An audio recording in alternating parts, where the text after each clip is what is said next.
Sir Holi आ रहा है जुमे के दिन और इसको लेकर के बहुत सारे डिबेट चल रहा है कि होली आ रहा है जुमे पे, पता नहीं क्या हो जाएगा। तो सर अब इतिहास के बहुत बड़े स्कॉलर है, क्या इतिहास में जुमे और होली का भी कोलाइड हुआ है और इस तरह का टेंशन हुआ है? आप थोड़ा हमारे व्यूअर्स को बताइएगा। देखिए, जुमा तो बहुत छोटी मोटी बात है।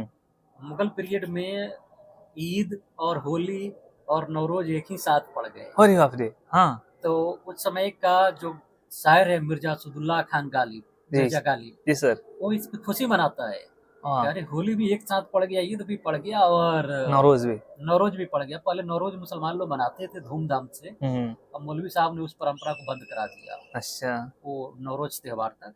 तो हम बात कर रहे हैं कि मिर्जा गालिब क्या लिख रहा है, और गोपी चंद नारंग इस बारे में लिख रहा है कि उस समय के मुसलमान होली, दिवाली, ईद और सबरात और मुहर्रम मिलजुल के ब्राह्मण धर्म का फॉलोवर, यानी आज के हिंदू धर्म के लोग और मुसलमान सारे मिलजुल के मनाते थे। गालिब कैसे खुश हो रहा है आप इसको सुनिए। गर्चे होली के बाद है नौरोज, लैक 20 अज से हफ्ता वो ईद नहीं, सो 21 दिन में होली की जा बजा मजलिस से हुई रंगीन, 3 त्योहार और ऐसे खूब जामा हरगिज हुए न होंगे कहीं। गालिब खुश हो रहा है कि होली की मजलिस 21 दिन चल रहा है। अच्छा। आज आप 2 दिन में मना के निकल लेते हैं, हाँ उस पे भी शिकायत करते हैं कि सरकार छुट्टी नहीं दे रही है। Right sir. और उधर होली मुगल पीरियड में 21 दिन खेली जा रही 21 दिन की मजलिस होती थी, और गालिब खुश हो रहा है कि ऐसे 3 त्योहार कभी एक साथ नहीं पड़ते हैं, ईद और होली और नौरोज। ये खुशकिस्मती है कि एक साथ पड़े हैं तीनों त्योहार। और इसको गोपी चंद नारंग लिख रहा है गालिब के हवाले से।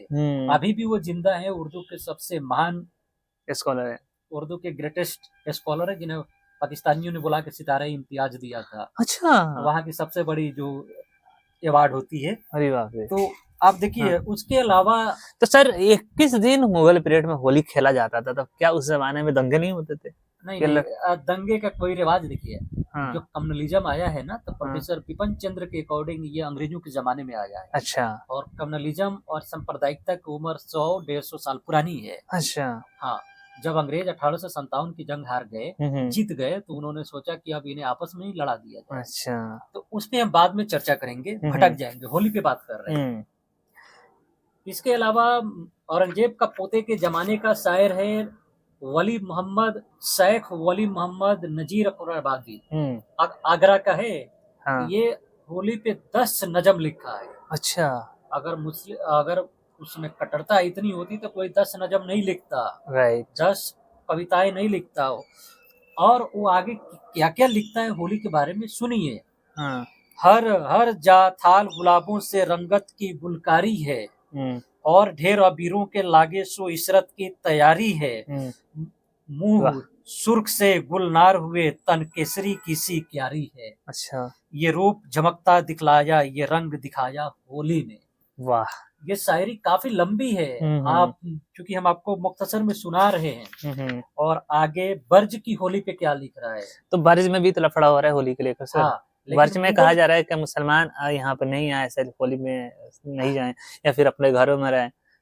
ये दो साइकोलॉजिकल दो बातें चल रही है। एक चल रहा है कि मुसलमान लोग ब्राह्मण धर्म के त्योहारों के विरोधी हैं। हाँ। दूसरा दिखा रहा है कि भैया हमसे दूर रहो, तुम्हारी कोई औकात नहीं है। हाँ, मतलब अगर आने भी नहीं दिया जा रहा, अब दिखाया जा रहा है कि आते भी नहीं है, नफरत भी करते हैं। देख रहे हैं सर किस तरह गेम चल रहा है। वो राकेश सिन्हा जी हैं जो अच्छा स्कॉलर है, तो उन्होंने कहा कि रंग से दिक्कत है या होली से। भैया देख लो, हमने कई वीडियो बनाया है मुगलों के जमाने में, या उस समय तुम्हारे नजर में मुसलमानों की हुकूमत थी। हाँ। क्या क्या चल रहा है उसके बारे में उस समय न रंग की नफरत थी न होली से नफरत। आगे आगे आगे पढ़ते हैं। बर्ज की होली में शेख वली मोहम्मद नजीर अकबराबादी क्या लिखते हैं, आज से 300 साल पहले। ये सैर होली की हमने तो बर्ज में देखी। हाँ। कहीं न हुएगी इस लुत्फ की मियाँ होली। हाँ। कोई तो डूबा है दामन से लेके ताचोली, कोई तो मुरली बजाता है कन्हैया जी, है धूमधाम ये बेअख्तियार होली में। तो भगवान कृष्ण का नाम भी कन्हैया जी के हवाले से वो लिख रहा है।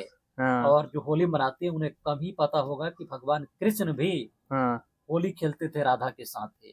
अच्छा। सूरदास मुगलों की काल में सूर सागर में किताब में लिख रहा है। अच्छा। इसलिए मैंने कहा था हाँ। कि जब फागुन जब विदा हो, आमदे बहार हो, हाँ। हंस के रंग डाले राधा चाहत भरा प्यार हो। हाँ। तो राधा भगवान कृष्ण के साथ होली खेलती थी। हाँ। तो उसके हवाले से मैंने अपनी शायरी आपको सुनाई। होली की शायरी चूंकि मैं अपनी नहीं सुना रहा हूँ, तो हाँ। कन्हैया जी के हवाले से शायख वली मोहम्मद नजीर हाँ। अकबराबादी वो लिख रहा है मुगलों के जमाने में। आगे नजीर अकबराबादी क्या लिख रहा है उसको सुनिए। नजीर, होली का मौसम जो जग में आता है, हाँ। वह ऐसा कौन है होली नहीं मनाता है। अरे वाह। कोई तो रंग छिड़कता है, कोई गाता है, हाँ। जो खाली रहता है वह देखने को जाता है। जो ऐस चाहो सो मिलता है यार होली में। हाँ। तो बर्ज की होली में सारे धर्म के लोग जाते थे। जैसे नजीर और अकबराबादी नजीर अकबराबादी अपने शायरी में आश्चर्य जता रहा है कि कौन होली नहीं खेलता है भाई, होली तो सभी खेलते हैं। और उनके कहने का मतलब नहीं भी खेलता है वो भी उसमें शामिल होकर देखने आता हाँ, है। एटलीस्ट देखने तो जरूर जाता आज है। अगर कोई जाएगा तो उस पे इल्जाम ही ठोक दिया जाएगा हाँ, कि दंगा कि तुम फैलाना है। अपनी नजरों से होली नहीं देख रहे थे, बल्कि तुम हमारी जमीन देख रहे थे। तो हो सकता है कि आसपास का जो सीओ टाइप का अनुज चौधरी जैसा कोई हो कुश्ती लड़ने वाला कोई ऑफिसर हो तो वो जेल में डाल दे।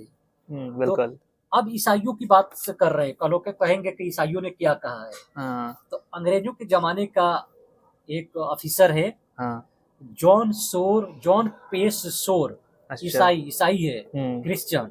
वो क्या होली के बारे में लिख रहा है सुनिए। खुशी से फूल के बुलबुल भी गाती है। अच्छा। उठी है चारों तरफ पुकार होली है। गुलाल अबीर बादल हैं, सर बसर छाए, खुला है चरख पे बागो बहार होली है। बिल्कुल सर। हमने आपको ईसाइयों के हवाले से बता दी। बिल्कुल सर, बिल्कुल सर। इसके अलावा मुगलों के जमाने में होली कौन खेलते थे और कौन लिखता है, इसके हम सीरीज में बात करेंगे। चूंकि हम वीडियो बहुत लंबी हो जाएगी तो हम लोग यहीं पे इसको स्टॉप करना चाहेंगे। दोस्तों देखिए, सर ने आपको और भी हम इस पे एपिसोड लेंगे ताकि आपको पता चले कि मुसलमानों को ना रंग से नफरत है, ना होली से नफरत है।